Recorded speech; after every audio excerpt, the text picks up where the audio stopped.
Hey guys, this is Chris Dewey with May River Medicare Insurance, and I just want to briefly touch on Project 2025 and its possible implications on your Medicare. Now, I've been getting phone call after phone call from a lot of my clients throughout the country. Hey Chris, what's going to happen with Project 2025? Are they taking away my Medicare benefits? What's the downside of all this stuff? I like Trump. I want to vote for him. Is he for Project 2025? You know, a lot of this, the honest answer here for a lot of these questions is I don't know, but I'll do the best I can at tackling what the Project 2025 is. What is Project 2025? Project 2025 is a series of detailed policy proposals put together by hundreds of high-profile conservatives that the project's participants hope Trump adopts if elected. Now, those proposals are laid out in a 900-page book. Participants in the project are also assembling lists of thousands of conservatives that could be slotted into politically appointed positions throughout the government in the opening days of the Trump administration. Now, behind the scenes, the project's affiliates are drafting executive orders and agency regulations that could be used to quickly implement the policies that the project is advocating once Trump takes office. Now, what does that mean for you? And here's another question that just popped up. Is Project 2025 connected with Donald Trump and his campaign? My answer is yes and no. It's a collaboration of dozens of conservative organizations. It's overseen by the Heritage Foundation. Like I said, it's a right-wing think tank. The group is independent of the Trump campaign.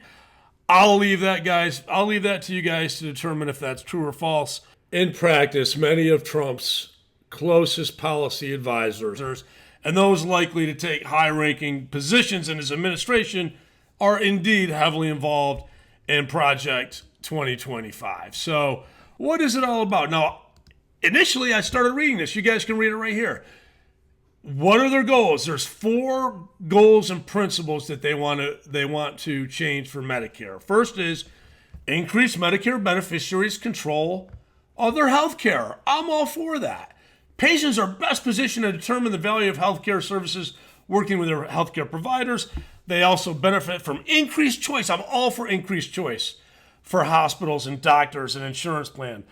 I'm all for access. So far, I like this Project 2025. Access to reliable information with hospitals, more choice. So that's why, guys, you always want to go. You want to keep original Medicare and get a Medicare supplement so you don't lose those original Medicare rights. You don't want a Medicare Advantage plan with a restrictive doctor network where you have a prior authorization for every little thing that you get, where the private insurance companies doctors overrule your own doctor on what you can and can't do. All right? The other thing they don't want to do is reduce regulatory burdens on doctors. I'm all for that too. So far, Project 2025 and Chris Dewey are on the same page. I don't think there should be a lot of regulatory burdens on doctors. Let's get rid of those. Now, time out for a second. Original Medicare, your red, white, and blue Medicare card, you're not going to get prior authorizations or denials with that. But the only thing I've seen in my 13 years that was denied was a motor scooter as well as certain types of... So again, you got your original Medicare. You're not going to deal with... The problem, my allergist told me a couple weeks ago, he said, Chris, I had to hire 2 full-time people just to deal with the prior authorizations and denials that these private managed care Medicare Advantage companies, they're saying, no, we're going to... we need more... he doesn't need this procedure done. He doesn't need Dupixent for his eczema or his asthma. We are denying that. He had to hire 2 full-time people to fight these Medicare Advantage insurance companies on just about everything. So far we're on the same page. It'll be interesting to see what their solution is. Ensure sustainability and value for beneficiaries and taxpayers. Heck, we should definitely be, it's been proven. If you watch my Medicare fraud video below here, Medicare Advantage plans, which now 52% of all people on Medicare are in Medicare Advantage plans, not original Medicare. And the problem is Medicare Advantage plans cost the taxpayers more than original Medicare. Okay, guys, so let's take a look. Okay, this Medicare spending for Medicare Advantage enrollees was $321 higher per person in 2019 than if enrollees had been covered by traditional Medicare, your red, white, and blue Medicare card.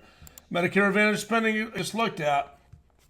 Last year, the private insurance companies participating in Medicare Advantage spent $87 on actual benefits for every $100 they got from taxpayers. Their gross margins worked out at $1,982 per beneficiary. There were 32 million people on a Medicare Advantage plan last year. You do the math. $61 billion of the Medicare budget essentially went to private insurance companies to cover profits and overhead. The numbers are staggering. The Medicare Payment Advisory Commission, the independent federal watchdog that oversees Medicare, recently estimated that the program cost taxpayers an extra 22% per beneficiary. Medicare Advantage plans were initially designed to save Medicare. Guess what, guys? It hasn't done that. Problem is that these private insurance companies have stockholders. So the last part of the Project 2025 so far seems to me okay, but we don't know what the solution is quite yet. Now, right here, a little concerning, reduce waste, fraud, and abuse, including through the use of artificial intelligence for their detection. Well, guys, recently, those bad bureaucrats, those government regulators, they came down on the poor insurance companies for using artificial intelligence to deny claims rather than use a real doctor. So CMS has come down and said no more AI, no more artificial intelligence are going to be used, algorithms, to deny a claim with Medicare Advantage plans that your doctor says you got to have. But the artificial intelligence, the algorithms that the insurance companies use say, nah, you don't need that knee replacement. You just need physical therapy for the next 9 months. Then we'll talk about that. So I agree, we need to reduce waste, fraud, and abuse. But I disagree with them using artificial intelligence. Project 2025, they think it's a good idea for artificial intelligence to kick in and deny claims. Okay, so the last thing I'm going to say about Project 2025, and then we're going to transition into what their solution is they want to reduce waste, fraud, and abuse. And thank God, because a few days ago, Wall Street Journal came out, $50 billion with a B dollars was stolen between 2019 and 2021, bilked by the Medicare Advantage insurance companies offering these advantage plans, and they did it through upcoding. They basically would diagnose folks with diseases that they didn't have. And there's going to be a little clip in a second on a video I did a while back about the $1 billion corporate heist where, let me give you an example. A lot of my clients get calls from the insurance companies and say, hey, we'd like to send a nurse out, take your blood pressure, just see how you're doing. You know, it's much better to be preventative than when find out it's too late. So, I'm like, that's great. Yeah, why not? It's a free service. They're trying to make sure you're healthy. Well, what was happening is I would have find out later on down the road that these nurses would come out, diagnose my clients with something. Well, you have diabetic cataracts, or you have AFib, or you have this, or your asthma is actually COPD or worse. And they were just crazy, life-threatening diseases that these insurance companies would somehow code and put in my clients' medical records to get extra money. Diabetic cataracts, that's a chronic condition. Medicare pays the insurance company an extra $2,700 a year for diabetic cataracts. So what they're doing is they have an extravagant system of upcoding and turning something small, perhaps something like bronchitis, into COPD or HIV or God knows, some kind of cancer. So I hope that this Project 25 is going to address that. And you can watch my video after this video as well. And let's get to the bottom line. What are they proposing? Okay, guys, so let's see what the Project 25 recommends. The first thing they recommend is make Medicare Advantage the default enrollment option. So, holy cow. Then they go on to say that'll give beneficiaries direct control of how they spend Medicare dollars. This seems like such a contradiction. And remove burdensome policies that micromanage Advantage plans. This is my take on this.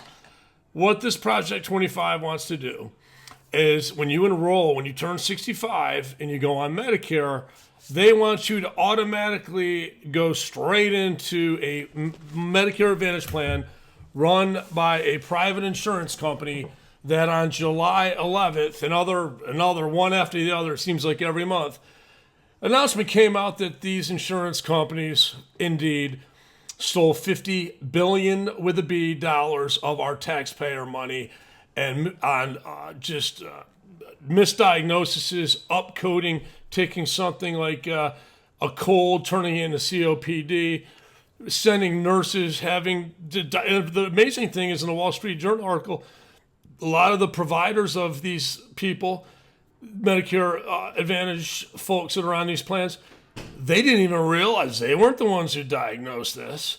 Now, a lot of situations, if you watch the New York, look at my Medicare fraud video, doctors were complicit. They were indeed actually working with the insurance companies, and they got bonuses, champagne.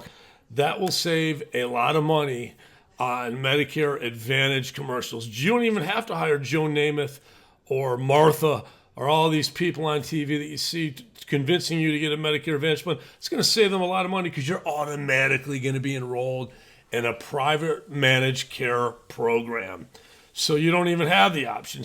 And that's the first step. I think if they're serious about this, and you got to remember, the rules are, if you're on a Medicare Advantage plan for more than 12 months and you want to switch back to original Medicare and get a supplement, you got to pass medical underwriting. So maybe you got some poor soul in South Georgia that's got cancer. He's got COPD. He's automatically goes right into the Medicare Advantage plan. He doesn't even know what original Medicare supplement is. They just automatically put them in the default option, and boom, 12 months goes by. It's month 13. He realizes that he has to pay 20% of all the Advantage plans. You pay 20% of all cancer treatment, radiation, chemo. Month 13 goes by. He's stuck in a Medicare Advantage plan for life with an $8,700 max out of pocket, $10,000 out of network. To me, that's not benefiting the taxpayer.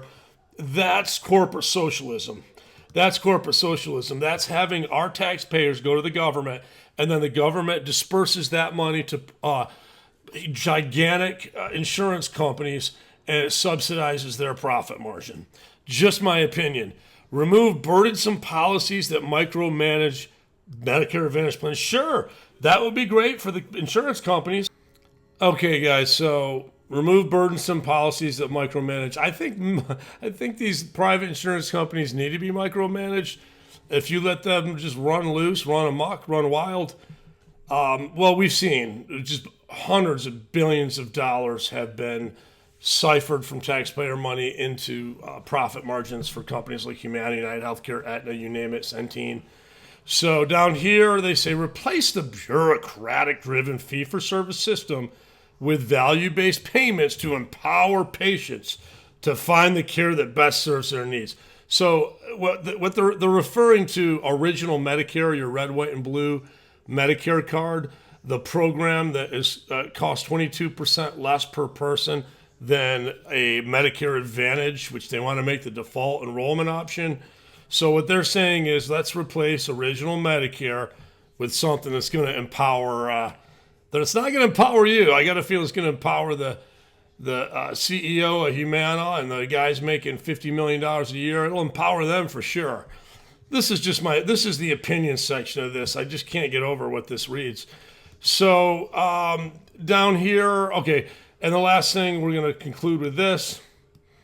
These are their legislative proposals. The first one I have no problems with. Remove restrictions on physician-owned hospitals. All right, and that just means the current restrictions allow physician-owned hospitals to participate in Medicare so that they can be reimbursed just like regular hospitals. The current restrictions do little more than serve special interests of large hospitals and undercut consumer choice. I'm with them on that. The next thing up here, they say, encourage more direct competition between Medicare Advantage and private plans. And now this is great. Medicare Advantage, a system of competing private health plans, is the major alternative to traditional Medicare for America's large and growing cohort of seniors. The program provides beneficiaries with a wide range of competitive health choices, a richer set of benefits than traditional Medicare, and it provides it at a reasonable cost. Equally as important, The MA program has been registering consistently high marks for superior performance in delivering high quality care. Okay, guys, so getting back, the Project 25 had 4 main goals. Let's just look at the first 3. Increase beneficiaries' control over their health care. So they want to increase your control over which doctors you see, which procedures you can get done. They want to reduce the regulatory burdens on doctors. So what is the biggest burden on doctors? Biggest burden on doctors are pre-authorizations, meaning when a patient needs an MRI done, the doctor prescribes the MRI, and either through artificial intelligence or their own internal doctors, the insurance company says, you know what, you don't really need MRI. You just need to do some physical therapy for 6 months and then maybe get an MRI or lose some weight or whatever. So we've already proven that sustainability for beneficiaries and taxpayers, Medicare Advantage is 22% more costly than original Medicare. As far as what you're going to see next is controlling the epidemic with Medicare Advantage plans. Prior authorizations don't even really exist with original Medicare. Like I said, a motor scooter once, a chiropractic procedure that didn't fall under your typical chiropractic adjustment. The adjustment of the spine. There's a definition of it in the Medicare New Book. But so those are the only 2 I've ever seen that Medicare denied. With Medicare Advantage plans, you're about to see that you will not have control. Remember, Project 2025 said the default plan is the Advantage plan. They're going to skip you right past original Medicare, put you right into a managed care plan. So what you're about to see now is a clip from my Medicare fraud video that explains how bad these prior authorizations are with Medicare Advantage plans. And if you look right here, back in 2021, more than 35 million prior authorization requests were submitted to Advantage plan insurers on behalf of Medicare Advantage enrollees. All right, so over 2 million prior authorization requests were fully or partially denied. Only about 11% of prior authorization denials were even appealed. So they just hope you go away and just don't bother them anymore so they don't have to pay. Interestingly, 82% of the appeals resulted in fully or partially overturning the initial prior authorization denial. What that tells me is they just deny, hope you go away. Only 11% they realize. Very few denials are going to be appealed. But look at that, 2.9 requests per Anthem enrollee, 2.9 prior authorization denials. And if you look down at this chart, Anthem, 2.9 per enrollee. So if you're an enrollee with Anthem in 2021, you wanted to get an MRI or outpatient surgery or skilled care, 2.9 times a year, you had to appeal that. You had to get your doctor to help you and appeal. And so here you go. And you can watch this on prior authorizations. And you tell me if Medicare Advantage gives you better control of your health care. You tell me if these prior authorizations are going to reduce burdens on doctors. And so just remember, unlike original Medicare, where you go to any doctor you want to go to, when your doctor says you need an MRI, there's no pre-authorization. Medicare's not going to want pre-approval for you to get an MRI. It's done, all right? Rarely will you ever get any kind of a pre-authorization or denial from Medicare. As long as it's medically necessary, they're going to pay for it, all right? And then they'll send it over what's left, send it to the insurance company, Medicare supplement company will pay the rest. If that's a traditional Medicare with supplement. Now, prior authorization, for those who don't know, or pre-certification or prior approval, it's all the same BS.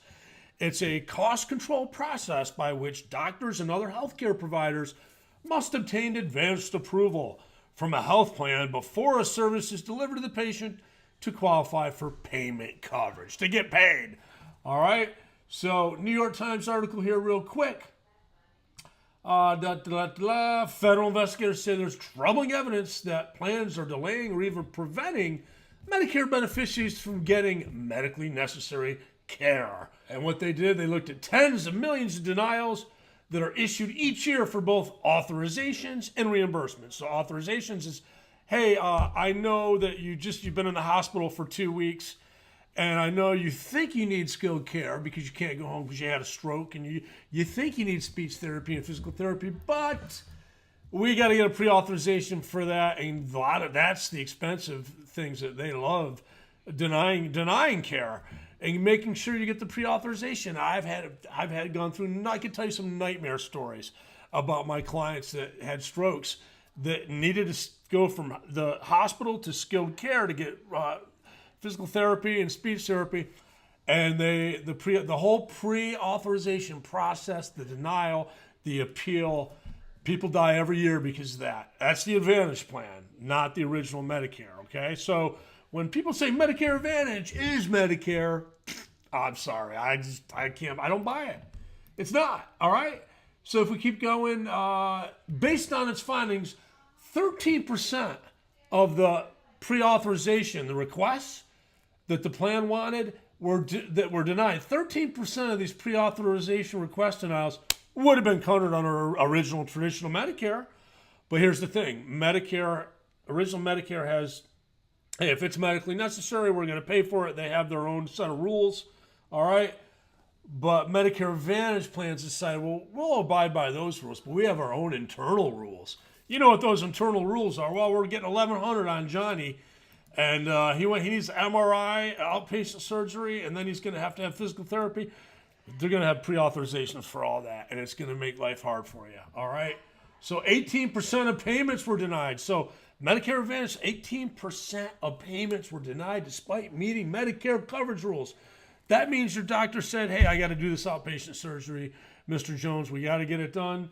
It looks like cancer. We're going to take it off your, we're going to just laser that off, or we're going to do outpatient surgery here at the office.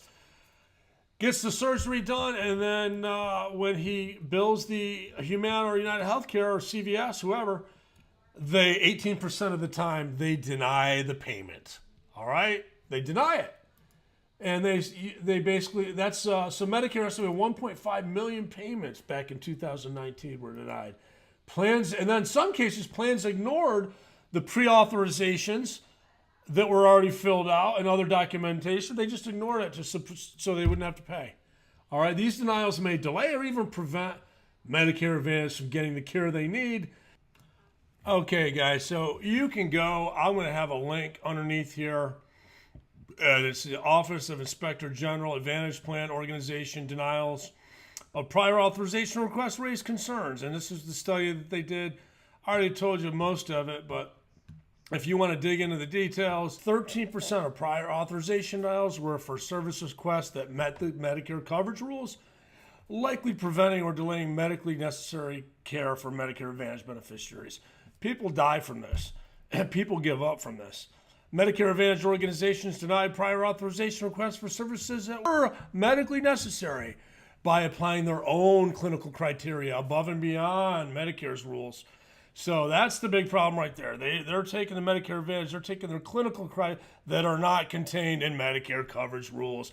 That's about to change. January 1st, 2024. It's not all gloom and doom, guys.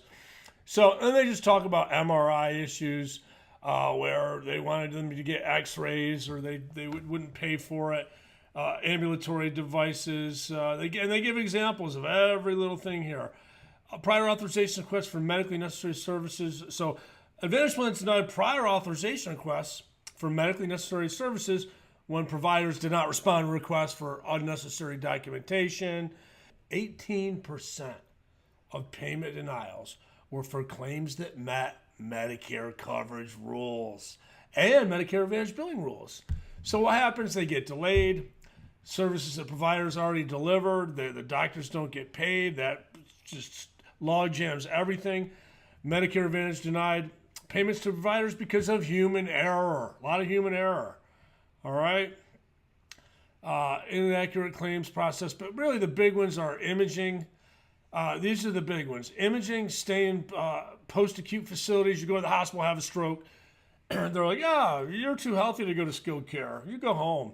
And injections. Part B injections, the cancer treatments. The Skyrizi, the $50,000 Dupixent, those are all under Part B injectables. You got original Medicare, you get a supplement. The supplement pays all that. You don't pay anything for that. With an Advantage plan, you're going to pay 20% of all those injectables. Across the board, there's not one Medicare Advantage company out there that doesn't charge. They charge 20%, just like Medicare, cancer, chemo, like injections as far as for eczema or, asthma, Dupixent, all kinds of really expensive Part B drugs. They're not Part D drugs, they're Part B drugs. You have an Advantage plan, I can guarantee you this, you're going to hit your max out-of-pocket of $8,300 this year is what the max out-of-pocket is. That's the Medicare guidelines, but some are lower, some are the same. All right, so a lot of diagnostic stuff, imaging, x-rays, and the biggest thing was they weren't allowed to go to skilled care. They got pre-authorizations and denied for the denied request for, and I've seen it happen. It's heartbreaking. When you need the care the most, they're sending you home and you just have a stroke. You have no business going there. You need to go to skilled care. That's the biggest challenge there, okay? Because it's expensive, all right? Okay, guys, so we went over the key components. Make Medicare Advantage the default enrollment option, which they want to give beneficiaries direct control of how they spend their Medicare dollars. Not sure how that's going to work. Remove burdensome policies that micromanage Medicare Advantage plans. Now, one area, which is a new video for a different day, is they want to reform the Medicare Part D reform, which is they just want to completely get rid of the Inflation Reduction Act. And that's a different video for a different time. And the reason why I'm holding back on that today is because that is related to a court case.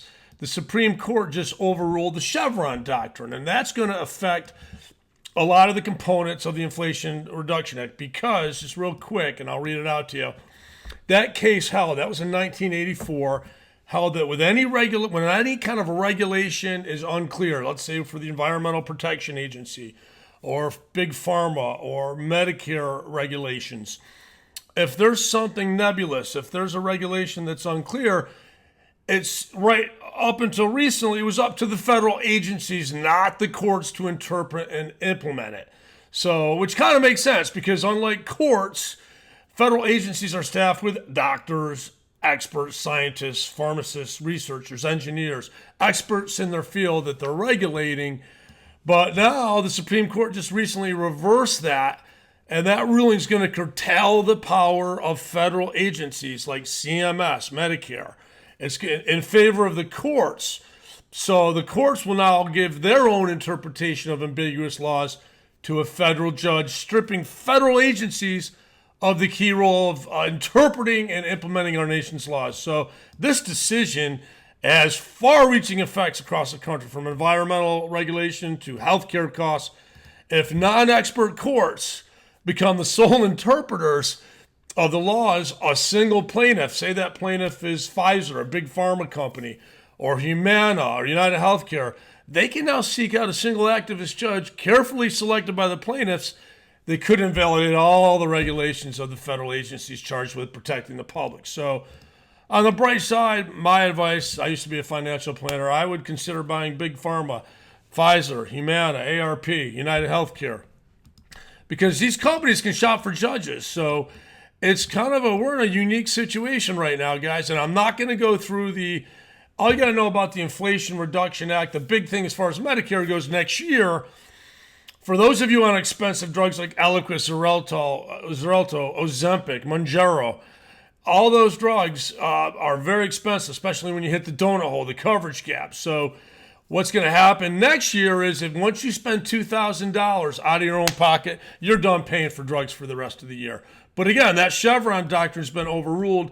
A lot of different things could happen. It should be interesting to watch. So that's all I got. And one last thing I want to say. Guys, do me a favor. Like this video. If you want integrity, if you want an independent broker who is going to do the right thing for you, not the insurance companies, who's going to educate and empower you rather than shove a particular product or carrier down your face, give us a call, 843-227-6725. You guys have a great day. Bye-bye.